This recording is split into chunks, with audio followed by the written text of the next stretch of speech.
Hello students, पिछले video में मैंने एक्सरसाइज 7B ख़त्म की थी। अब इसके बाद 7C शुरू हो रही है। 7B में सारे फार्मूलों पे आधारित थे सवाल। उसमें मैंने पूरे फार्मूले लिखवाए थे, उसमें 30 या 32 फार्मूले कुछ। अब एक्सरसाइज 7C शुरू कर रहे हैं और इसमें निहित अवकलन है, और जिसी तरह निहित अवकलन है उसी तरह निहित का ये समाकलन है। इसमें हमें क्या करना है कि x+3 का होल क्यूब दिया है। अब हमें मालूम है कि हम लोगों को x के पावर n का समाकलन मालूम है, x के पावर n+1 अपान n+1 होता है। लेकिन अब ये x के पावर n, तो x की जगह x+3 आ गया। अब x+3 का हम समाकलन नहीं कर पाएंगे, हम लोगों के पास x होना चाहिए, या फिर x के स्थान पर कोई चीज़ मान लेते हैं। अब इसमें हमें x के सापेक्ष x+3 का होल क्यूब का समाकलन करना है। तो हम लोग क्या करेंगे, इसमें पहले नंबर में x+3 को मानेंगे। कारण ये होता है कि जैसे हम लोग इसका अवकलन करें, अगर अवकलन करते हैं x+3 का होल क्यूब का, तो इसका अवकलन हो जाएगा dy/dx। x के पावर n का अवकलन हो गया nxn-1, और जिसको x माना वो निहित में चला जाता है। लेकिन इसमें निहित में नहीं जाएगा, इसमें जो चीज़ निहित में जाती है अवकलन में, उसमें उसको t मान लिया जाता है। तो हम लोग क्या करेंगे इसमें कि x+3 को t मान लेंगे। माना x+3 = t, x+3 = t माना। अब इसका x के सापेक्ष अवकलन करेंगे। जब x सापेक्ष अवकलन करेंगे तो d/dx x, d/dx 3 और d/dx t। इस बार में पूरा करे दे रहा हूँ, अगली बार फिर डायरेक्ट करेंगे। तो अब x का अवकलन हो जाता है 1, और 3 अचर है, अचर का अवकलन 0, और ये बन गया dt/dx। तो 1 = dt/dx हो गया। तो ये dx को इधर ले लेते हैं, तो dx = आ गया dt। तो इसमें जैसे हमने माना है i का मतलब होता है इंटीग्रेशन, इसको हमने t मान लिया तो t³। अब इसको x+3 को अगर हम लोग t मान लेते हैं तो यहाँ dx के स्थान पर dt होना चाहिए, तभी तो हम लोग t के सापेक्ष समाकलन कर पाएंगे। इसीलिए जब x+3 को माना जाता है, इसके बाद हम लोग x के सापेक्ष अवकलन करके dx की वैल्यू dt के रूप में निकाल लेते हैं। तो इधर इसको t माना गया तो t के पावर 3 हो गया, और dx के स्थान पर आ गया dt आ गया। अब ये अपना फार्मूला बन रहा है x के पावर n का, x के पावर n+1 अपान n+1। तो इसी तरह t³ का समाकलन करेंगे। जब इसका समाकलन होगा तो ये बन जाएगा i = t के पावर 3+1 अपान 3+1। तो i = हो गया t के पावर 4 अपान 4। अब फिर उसके बाद हम लोग t की वैल्यू रख देंगे। t को किसको, ये t x+3 को माना था, तो x+3 के पावर 4 अपान 4, ये हमारा समाकलन हो जाएगा। और समाकलन के बाद हम लोग इसमें फ़ी जोड़ देते हैं, समाकलन स्थिरांक। हर सवाल में फ़ी जोड़ना हो, समाकलन स्थिरांक, उसको समाकलन स्थिरांक भी लिख सकते हो और स्थिरांक भी लिख सकते हो। इस तरह से हम लोगों का पहला सवाल पूरा हुआ। अब इसी तरह अगला जो पार्ट दिया है इसका 8x-9, इसका बी पार्ट है पहले का 8x+9, 8x+9 का होल क्यूब। अब इसका हम लोग अवकलन करेंगे। तो इसका अवकलन करने के लिए हमें फिर वही x के पावर n मानना पड़ेगा। तो हमने 8x+9 को t मान लिया, माना 8x+9 = t। अब इसका x के सापेक्ष अवकलन करेंगे। 8 क्या है, अचर है, अचर को छोड़ दिया, d/dx x प्लस d/dx 9 और d/dx t। तो ये बन जाएगा 8, x का अवकलन हो जाएगा 1, तो 1 का कोई मतलब नहीं रहा, 9 का अवकलन 0, और ये बन गया dt/dx। तो 8 = हो गया dt/dx, तो dx = हो गया dt/8। कारण ये होता है जब हम लोग x को t के रूप में, इधर पर dx दिया होगा, तो इधर जब इसको हमने t माना है तो dx को का मान भी t के रूप में निकालना पड़ेगा dt में। तो हमने dx की वैल्यू dt के रूप में निकाल ली। एक चीज़ का ध्यान रखा करो, इतना अवकलन भी विस्तार नहीं किया जाता है, हम लोग इसका डायरेक्ट अवकलन करेंगे। देखिए इस तरह से, जैसे दिया है 8x+9 = t। अब इसका x के सापेक्ष अवकलन किया तो हमने 8 को छोड़ दिया, d/dx x, x का अवकलन 1 हो गया, प्लस d/dx 9, 9 का अवकलन हो जाएगा 0, और d/dx t, तो ये बन जाएगा dt/dx। अब dx को इधर ले आते हैं और 8 को वहाँ पहुँचा देंगे, तो dt/8। इस तरह से डायरेक्ट किया जाता है। पिछली बार मैंने विधवा अवकलन करवा दिया था। तो ये i = ये बन गया t के पावर 3 × dt। अब इसका जब समाकलन करेंगे तो I इक्वल टू हो जाएगा t के पावर 3 + 1 अपान 3 + 1। तो I इक्वल टू हो जाएगा t के पावर 4/4। अब इसकी t की वैल्यू रख देंगे तो I इक्वल टू t की वैल्यू हो गई 8x + 9 के पावर 4/4। अब प्लस c अपनी तरफ से स्थिरांक जोड़ देंगे। ये देखिए ये सवाल पूरा हुआ, ये तो माना हुआ था। एक बार फिर से देखें, जैसे दिया 8x + 9 के पावर 3 × dx। हमने 8x + 9 को हमने t मान लिया। 8 अचर है, अचर को छोड़ दिया, d/dx x। इसका x के सापेक्ष जो चीज़ मानी जाती है उसका अवकलन होता है। x के सापेक्ष अवकलन कर दें या t के सापेक्ष अवकलन कर दें, हम लोग x सापेक्ष अवकलन कर रहे हैं। 8 को छोड़ दिया, d/dx x। x का अवकलन एक हो गया, d/dx 9 का अवकलन 0 हो गया तो बेकार हो गया। t का हो गया dt/dx। अब dx को इधर ले जाते हैं, 8 को नीचे ले गए तो dx इक्वल टू dt/8। अब इसको हमने t माना है 8x + 9 को, तो ये बन गया t³ × dt। अब dt के स्थान पर आ जाएगा dt/8। हमने ध्यान नहीं दिया भैया, सॉरी।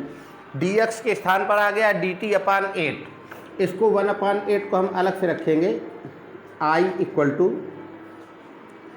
ये देखिए 1/8 आगे आ गया, x t के पावर 3 का समाकलन t के पावर 3 + 1 अपान 3 + 1। तो 3 कितना हो गया, 3 1 4 हो गया। और इंटू में ये 8 रखा है तो 8 × 4 तो 8 चौको 32। तो ये नीचे आ जाएगा 32। ये बन गया। फिर से एक बार देख लेते हैं, इसको हमने t मान लिया और इसका x सापेक्ष अवकलन किया तो dx की वैल्यू आ गई dt/8। तो इसको हमने t माना तो t के पावर 3 और dx के स्थान पर आ गया dt/8। अब ये जो अचर है इसको बाहर निकाल देते हैं तो 1/8 बाहर आ गया और t³ का समाकलन हो गया t के पावर 3 + 1 अपान 3 + 1। हमने पहला वाला फार्मूला यूज किया है।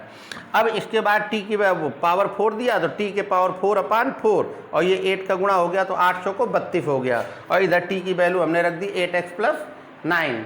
अब इसी का दूसरा सवाल जो दिया हुआ है,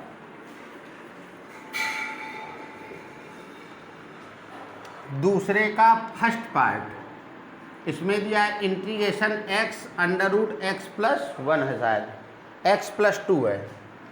तो इसके लिए हम लोग क्या करेंगे, dx हमने मान लिया, माना x + 2 = t। अब इसका x के सापेक्ष अवकलन करते हैं तो x सापेक्ष अवकलन करेंगे तो x का अवकलन 1 हो जाएगा, 2 का अवकलन 0 हो जाएगा और d/dx t। तो ये बन गया dt/dx। तो dx इक्वल टू हो गया dt। dx को इधर ले आए। अब देखिए ये दिया x और इसको हमने t माना तो ये बन गया √t बन गया। अब इसमें x वाले पद और dx के स्थान पर आ गया dt तो हमने dt रख दिया। अब जो x वाला पद है इसको पूरी तरह से हमें t में डाइवर्ट करना पड़ेगा। तो अब x की वैल्यू यहाँ से निकालेंगे तो क्या हो गया t-2। तो x के स्थान पर हम लोग लिख देंगे t-2। ये x के स्थान पर हो गया, √t का मतलब t के पावर 1/2 × dt। अब इसके बाद जब t का अंदर गुणा करवाएंगे तो t और t के पावर 1/2 -2 और t के पावर 1/2।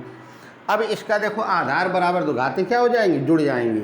तो बन गया t के पावर 3/2 माइनस, अब इसको dt भी दे देते हैं तो ये बन गया t के पावर 3/2 × dt -2 है कांस्टेंट, इसको बाहर कर देते हैं t के पावर 1/2 × dt। अब इसका जब समाकलन करेंगे, समाकलन करने पर और जब समाकलन कर दिया जाएगा तो देखिए x के पावर n का x के पावर n + 1 अपान n + 1। तो ये बन जाएगा t के पावर 3/2 + 1 अपान 3/2 + 1। ये t के पावर 3/2 का समाकलन है और ये -2 दिया हुआ तो -2 रखा हमने। अब ब्रैकेट के अंदर t के पावर 1/2 दिया है तो t के पावर n + 1 अपान n + 1 हो गया। तो ये बन जाएगा I इक्वल टू t के पावर 5/2। 2 एलसीएम ले लेंगे तो 2 3 5 हो जाएगा अपान 5/2 -2 और ये बन गया t के पावर 3/2 अपान 3/2। अब इसके बाद जब ये 5/2 ऊपर जाएगा तो पलट जाएगा 2/5 t के पावर 5/2 माइनस ये भी पलट गया तो 2 तो बाहर रखा, ये 3/2 है तो ऊपर जाएगा तो ये बन जाएगा 2/3 और t के पावर 3/2 रखा है। अब इसके बाद हम लोग t की वैल्यू रख देते हैं तो 2/5 हमने t माना था x + 2 को, तो ये बन गया x + 2 के पावर 5/2 माइनस ये 2 दूनी 4 तो 4/3 आ गया और टी की वैल्यू रख दी x प्लस 2 और पावर 3/2 और प्लस c, ये कांस्टेंट हो गया, स्थिरांक है। अब इसके बाद फिर एक बार देखते हैं, ये दिया x under root x plus 2, हमने x प्लस 2 इक्वल टू टी माना, x का x के सापेक्ष अवकलन किया तो 1 आ गया, 2 का 0 आ गया, t का dt अपान dx आ गया, तो dx इक्वल टू हो गया dt। तो हमने इसके स्थान x प्लस 2 की जगह t रख दिया और dx के स्थान पर हमने dt रखा हुआ है। चूंकि यहाँ x बच जाता है तो हमें x की वैल्यू t के रूप में निकालनी पड़ेगी, तो x इक्वल टू हो गया t माइनस 2, तो x के स्थान पर रखा t minus 2, under root t का मतलब t के पावर 1/2 इंटू dt।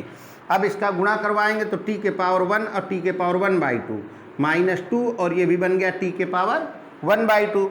अब इसमें आधार बराबर तो घातें जुड़ जाएंगी, तो 1 प्लस 1/2 कर दिया तो t के पावर हो गया 3/2 माइनस ये 2 रखा है और t के पावर 1/2 रखा है।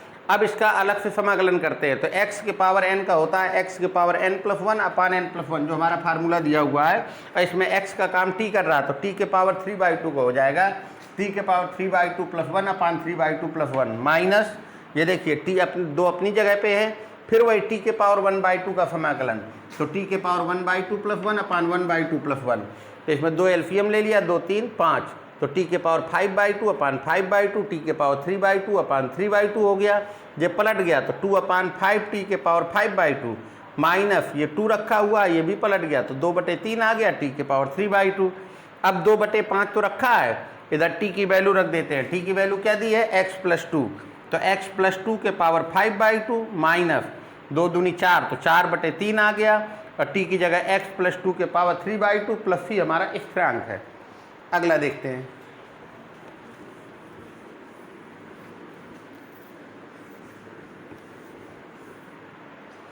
इसके सेकंड पार्ट में दिया है under root 6x plus 7, under root 6x plus 7, ये दूसरे का बी पार्ट दिया हुआ है। अब जैसे अंडर रूट लगा है तो इसको हम लोग तुरंत लिख देंगे 6x प्लस 7 के पावर 1/2 इंटू डी एक्स। अब देखेंगे कौन सा फार्मूला अप्लाई हो रहा है, x के पावर n का x के पावर n प्लस 1 अपान n प्लस 1, x के पावर n के रूप में है, तो चूंकि x के पावर n है नहीं तो इसको हम लोग t मान लेते हैं, निहित वाला हो गया। तो इसमें मान लिया माना 6x plus 7 equal to t. अब इसका x के सापेक्ष अवकलन किया तो 6 को छोड़ दिया, d/dx x का अवकलन 1 हो जाएगा, और d/dx 7 का अवकलन 0 हो जाएगा, और d अपान dx t, तो ये dt अपान dx हो जाएगा। dx की वैल्यू निकाल लेते हैं, 6 को वहाँ भेज देते हैं, तो dt अपान 6 आ गया। तो देखिए भैया ये दिया इंटीग्रेशन, इसको तो हम t मान चुके हैं, तो t के पावर 1/2 हो गया, और dx के स्थान पर आ गया dt अपान 6, तो dt अपान 6 हो गया। तो अब ये बटे वाला 6 दिया तो 1/6 को हम अलग कर लेते हैं, t के पावर 1/2 इंटू dt। अब इसका हम समाकलन करेंगे, और जब समाकलन करेंगे तो i इक्वल टू 1/6 रखा है, और ये x के पावर n का फार्मूला लग जाएगा, x पावर n प्लस 1 अपान n प्लस 1, x का काम t कर रहा है, तो t के पावर 1/2 प्लस 1 अपान 1/2 प्लस 1। अब देखते हैं कि ये दिया 1/6, इसमें अगर 2 एलसीएम ले लेते हैं तो 2 प्लस 1 हो जाएगा 3, तो t के पावर 3/2 अपान 3/2। फिर ये जब ऊपर जाएगा 3/2 ऊपर जाएगा तो पलट जाएगा, ये बन जाएगा 2/3, और t के पावर 3/2। अब 2 से ये 6 काट देते हैं तो i इक्वल टू 1/3 इंटू 1/3, ये 2 से 6 कट गया तो 1/3 1/3, और t की वैल्यू रख देते हैं, t की वैल्यू t हमने क्या मानी थी 6x प्लस 7, तो ये बन जाएगा 6x प्लस 7 के पावर 3/2, तो i इक्वल टू हो गया 1/9, 6x प्लस 7 के पावर 3/2 प्लस c, ये होता है समाकलन स्थिरांक, ये c जोड़ दिया गया आंसर में। फिर से एक बात देख लेते हैं, जैसे अंडर रूट 6x प्लस 7 का हमें समाकलन करना है, तो 6x प्लस 7 के पावर 1/2 इंटू डी एक्स किया, और इसको हमने मान लिया 6x plus 7 equal to t. अब इसका x के सापेक्ष अवकलन करेंगे तो 6 को छोड़ देंगे, x का अवकलन 1 हो जाएगा, और 7 का अवकलन 0, और t का अवकलन d अपान डी एक्स t, तो dt अपान डी एक्स हो गया। dx की वैल्यू निकालना है तो dx को इधर ले जाते हैं, 6 को नीचे ले जाते हैं, तो dt अपान 6 हो गया। तो इसको हमने t माना तो t के पावर 1/2, और dx के स्थान पर आ गया dt अपान 6। अब उसके बाद जो 1/6 कांस्टेंट है, अचर है, तो इसको बाहर कर दिया, 1/6 t टी के पावर 1/2 इंटू डी टी। अब इसका इंटीग्रेशन करेंगे, 1/6 रखा हुआ है और टी के पावर n, x के पावर n का फार्मूला लग रहा है, तो टी के पावर 1/2 प्लस 1/1/2 प्लस 1। अब ये बन गया टी के पावर 3/2 अपान 3/2। अब ये पलट जाएगा ऊपर जाकर, तो ये 2/3 टी के पावर 3/2, 2 से 6 कट गया तो 1/3 इंटू 1/3। टी की वैल्यू यहाँ पे रखी है हमने 6x प्लस 7 के पावर 3/2, तो ये बन जाएगा 1/9, 6x प्लस 7 के पावर 3/2 प्लस c कांस्टेंट है वो। अब इसका तीसरे का फर्स्ट पार्ट देखते हैं। तीसरे का फर्स्ट पार्ट दिया 2x अपान 1 प्लस एक्स स्क्वायर, 2x अपान 1 plus x square into d x. तो इसमें क्या करेंगे हम लोग कि ये जो 1 प्लस एक्स स्क्वायर दिया है, 1 प्लस एक्स स्क्वायर को हम लोग t मान लेंगे। इसका कारण क्या है, हमने देखा कि 1 का अवकलन 0 हो जाएगा, एक्स स्क्वायर का अवकलन 2x हो जाएगा, ये 2x मैच कर रहा है और आराम से कट जाएगा, और 1 अपान टी का समाकलन log t होता है। तो 1 plus x square equal to t माना, 1 का अवकलन 0 हो गया, एक्स स्क्वायर का अवकलन 2x हो गया, और d by d x t का अवकलन हो गया d t upon d x. अब डी एक्स को इधर ले आते हैं, तो d x equal to d t upon 2x चला गया नीचे। अब देखिए आई इक्वल टू, ये दिया 2x, 1 प्लस एक्स स्क्वायर को हमने t माना है, और dx के स्थान पर आ गया dt अपान 2x। अब 2x से 2x कैंसिल हो गया, तो i equal to integration 1 upon t into d t. और 1 अपान टी का जब समाकलन करेंगे तो ये बन जाएगा 1 अपान टी का होता है log to the base e t. अब t की वैल्यू रख देते हैं, तो i इक्वल टू हो गया log टू द बेस ई, और इसकी वैल्यू रख दी हमने 1 प्लस एक्स स्क्वायर प्लस सी स्थिरांक। ये आपका आंसर हुआ। फिर से एक बार देखिए, 2x अपान 1 plus x square into d x का इंटीग्रेशन करना है हमें, तो हमने क्या किया, 1 प्लस एक्स स्क्वायर को हमने t मान लिया है, 1 का अवकलन 0 हो गया, एक्स स्क्वायर का अवकलन 2x हो गया, और t का d t upon d x हो गया, तो d x equal to d t upon 2x कर दिया। तो हमने 2x, इसको 1 प्लस एक्स स्क्वायर को t माना है, तो हमने t रख दिया है, dx की वैल्यू आ गई डी टी अपान 2x, तो डी टी अपान 2x रख दिया, it will be cancel out 1/t into d t. अब इसका इंटीग्रेशन किया तो 1/2 का log to the base e t आ जाएगा, और t की वैल्यू हमने रख दी 1 प्लस एक्स स्क्वायर। अब प्लस c, ये हमारा समाकलन स्थिरांक है। अब इसका जो सेकंड पार्ट दिया है log x का whole square upon x, i equal to, शुरुआत से लगा देता हूँ मैं,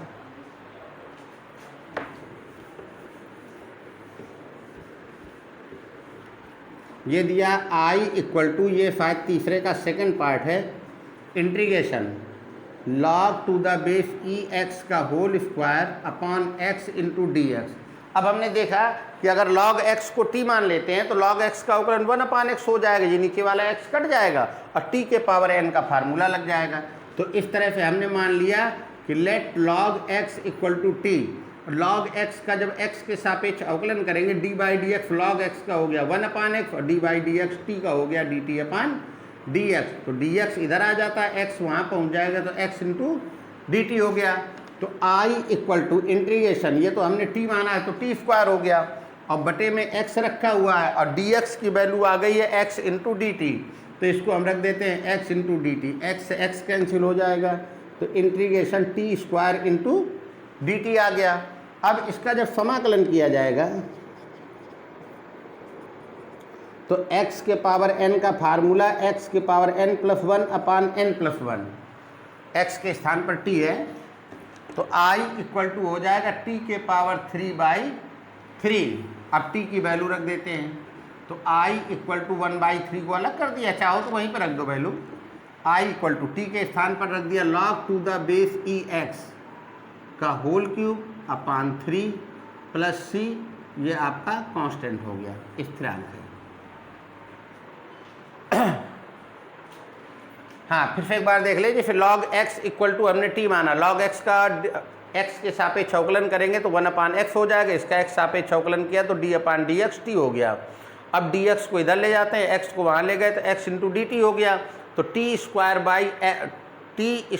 बाई x, और dx के स्थान पर x इंटू डी टी, ये दोनों कैंसिल हो गए, t square into d t, और जब समाकलन किया तो t के पावर 2 प्लस 1 अपान 2 प्लस 1, तो t के पावर 3/3, और t की वैल्यू हमने रख दी क्या, log x, तो log x का होल क्यूब बाई 3।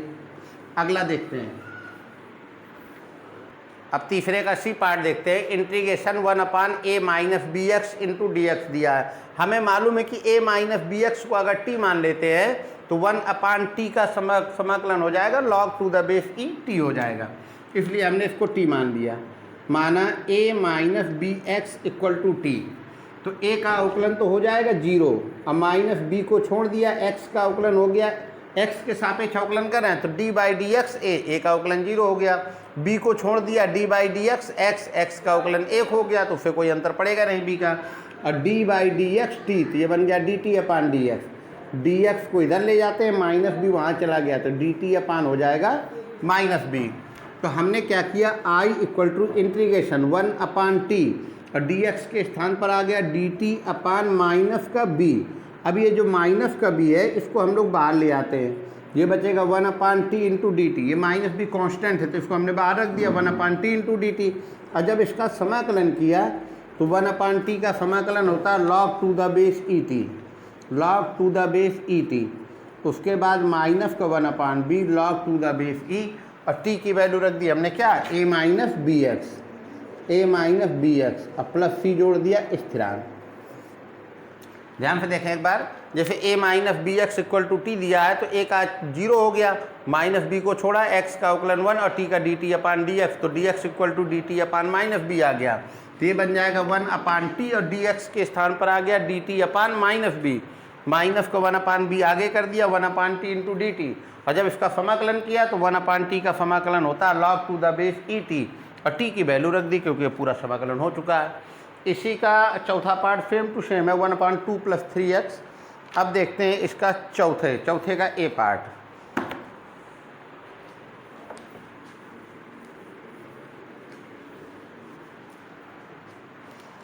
अब जैसे चौथे का a पार्ट दिया है integration sine 3x into d x. अब जब साइन 3x का समाकलन करना है, हमें तो साइन x का समाकलन मालूम है कि माइनस cos x होता है, यहाँ पर 3x है तो 3x कहाँ जाएगा, निहित में, तो इसको हम t मान लेते हैं, माना 3x इक्वल टू टी। अब इसका x के सापेक्ष अवकलन करेंगे तो 3 को छोड़ दिया d by d x x का अवकलन 1 हो गया, और d by d x T, तो dt अपान डी एक्स हो गया, dx को इधर ले गए और dt दिया, 3 कहाँ गया नीचे, तो dx इक्वल टू dt अपान 3, तो i इक्वल टू इंटीग्रेशन ये दिया साइन और ये बन गया t, और dx के स्थान पर आ गया dt अपान 3।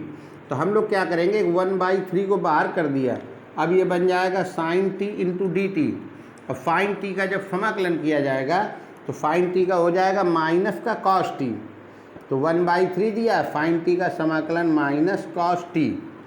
अब फिर 1/3 का अंदर गुणा करवा दिया गया तो माइनस का 1/3 cos t हो गया।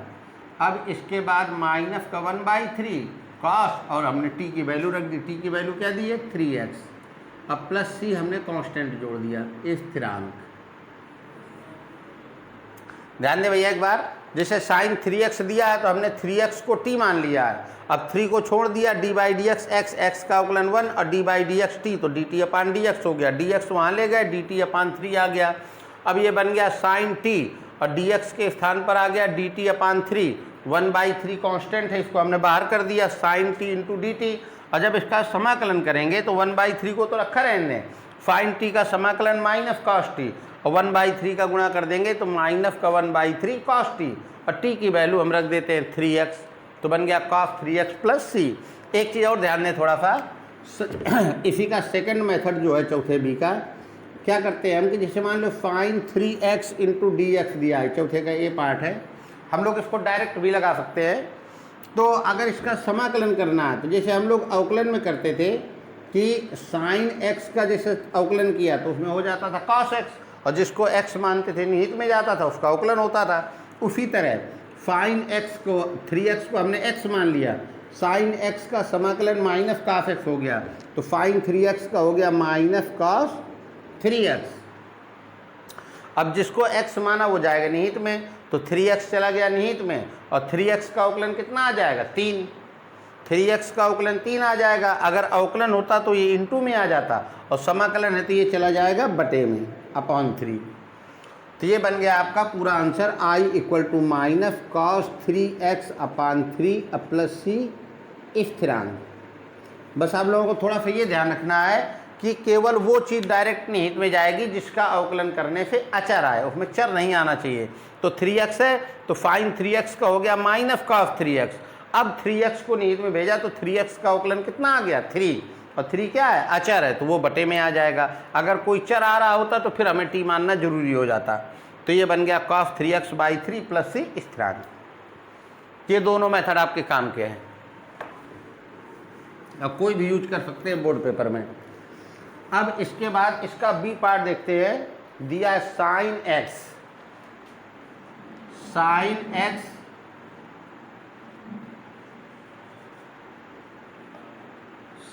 x और फिर क्या दिया है साइन कॉस x। इंटीग्रेशन है इसका dx, ये चौथे का बी पार्ट है।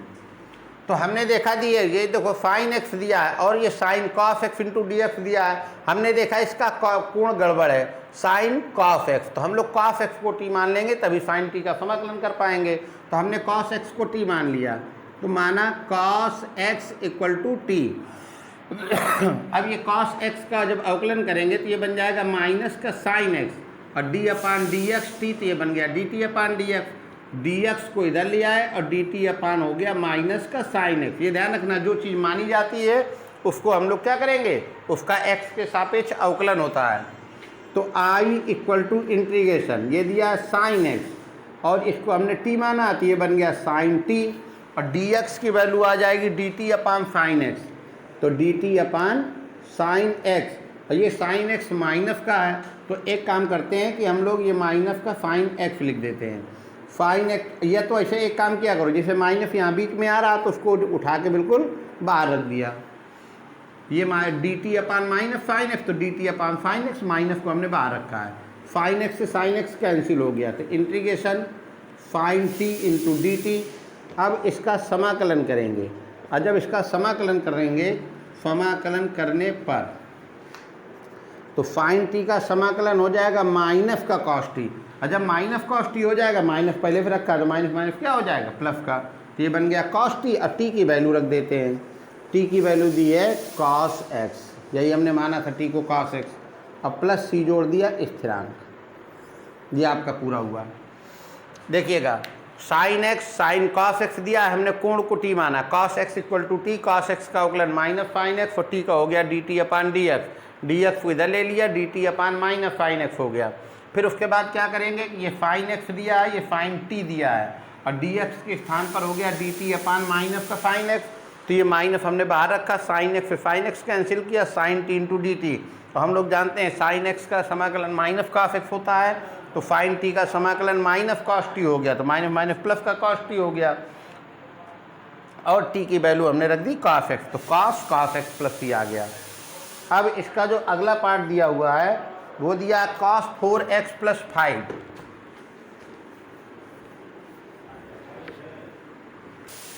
अब देखो चौथे के सी पार्ट में दिया है cos 4x plus 3 into d x. हम लोग चाहें तो 4x प्लस 3 को t मान लें और cos t का समाकलन sin t हो जाएगा, लेकिन अब हम लोग डायरेक्ट लगाना सीख चुके हैं तो इसको डायरेक्ट लगाएंगे।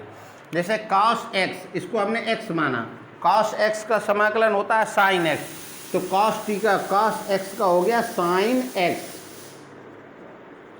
और जिसको हमने x माना है 4x प्लस 3 को, ये निहित में चला जाएगा, और निहित में जाने के बाद उसका अवकलन होगा, तो 4x का अवकलन 4 को छोड़ेंगे x का अवकलन 1 बन जाएगा, तो ये बचा 4 और 3 का हो गया 0, तो 4 प्लस 0 कितना आ जाएगा 4, यानी कि 4x प्लस 3 का अवकलन आ गया 4, वो चला जाएगा बटे में प्लस c स्थिरांक, ये हो गया, ये डायरेक्ट लग गया। ये बोर्ड में आपके काम करेगा। cos 4x plus 3 into d x, अब समाकलन किया गया तो cos x का समाकलन sin x, और जिसको हमने x माना 4x प्लस 3 को निहित में गया, इसका अवकलन करने से 4 आया, 4 वो जो अवकलन करने से आएगा वो बटे में चला जाएगा। अवकलन होता तो इंटू में आता, समाकलन में है तो बटे में चला जाएगा।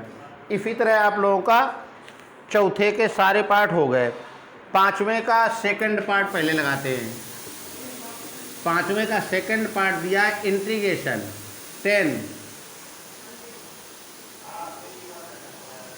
Ten square 2x minus 3। हम लोगों को मालूम है कि टेन स्क्वायर एक्स का समाकलन नहीं होता है, ये सेक स्क्वायर एक्स का समाकलन होता है। तो tan square theta equal to होता है sec square x minus 1 into d x. Tan square theta का होता है सेक स्क्वायर थीटा माइनस 1।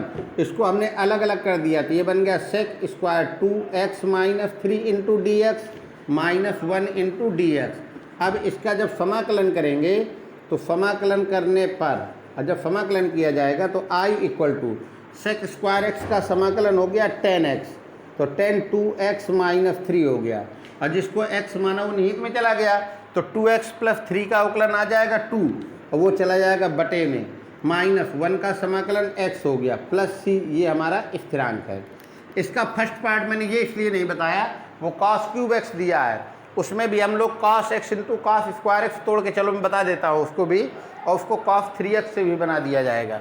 तो ध्यान दे भैया, इधर 10 स्क्वायर 2x माइनस 3 दिया है, हमने 10 स्क्वायर थीटा को लिख दिया सेक स्क्वायर थीटा माइनस 1, अलग अलग कर दिया, तो sec square 2x minus 3 minus 1 into d x. जब समाकलन करेंगे तो सेक स्क्वायर थीटा का हो गया 10 2x माइनस 3, सेक एक्स का 10x हो गया, सेक स्क्वायर एक्स का 10x, और जिसको x माना निहित में गया 4x प्लस 3 का अवकलन वो 2x माइनस 3 का 2, वो चला गया बटे में, 1 का समाकलन x प्लस c कांस्टेंट है।